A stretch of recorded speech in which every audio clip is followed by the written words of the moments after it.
Hello students, in the chapter redox reactions of class 11th, we are going to discuss applications of redox reactions.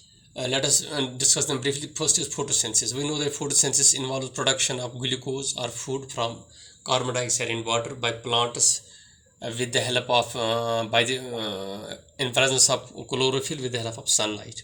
Here you can see that carbon dioxide combines with water to form glucose plus O2. Here you can see that carbon dioxide adds hydrogen, so it gets reduced. Similarly, water loses hydrogen to form oxygen, so it gets oxidized. Loss of hydrogen is oxidation. Okay, so this is basically a redox reaction while food is produced by the process of photosynthesis. This is one application. Second application is metallurgy. Many ores of metals contain oxide substitute metals. For we have aluminum oxide, we have ferric oxide. Here they are oxide. So here we need to remove the oxygen to get the metal, aluminum here and iron in this case. So this removal of this oxygen is reduction. So we involve a reduction process in getting a metal from its oxide. So this is second. Third is production of chemical. Many chemicals, for example, chlorine, fluorine, potassium hydroxide are produced by electrolysis. And we know the electrolysis is a redox reaction. We pass electricity through solution of the electrolyte to get chlorine, to get fluorine, to get potassium hydroxide. So this is basically a redox reaction. So a redox reaction we need for production of many chemicals. Then we have another which is oxidation of fuels.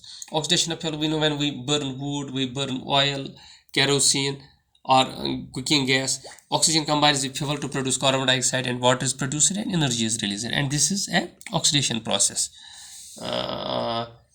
Burning of food in of fuels in oxygen is an oxidation process. Similarly, when we take food, digest it, and then it is oxidized in our cells with the help of oxygen which we get through our lungs, and this is also an oxidation process. Glucose combines with oxygen to form carbon dioxide and water and energy is released.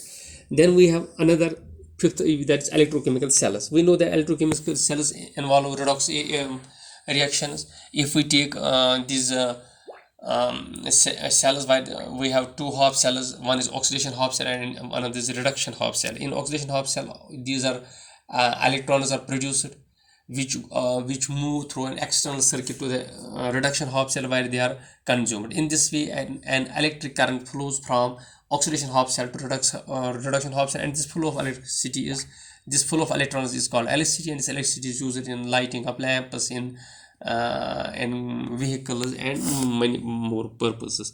Similarly, we have other, for example, we have storage cells, which we call lead storage cells, which are used in trucks, in motor vehicles, and we have also hydrogen oxygen cells, which we call fuel cells.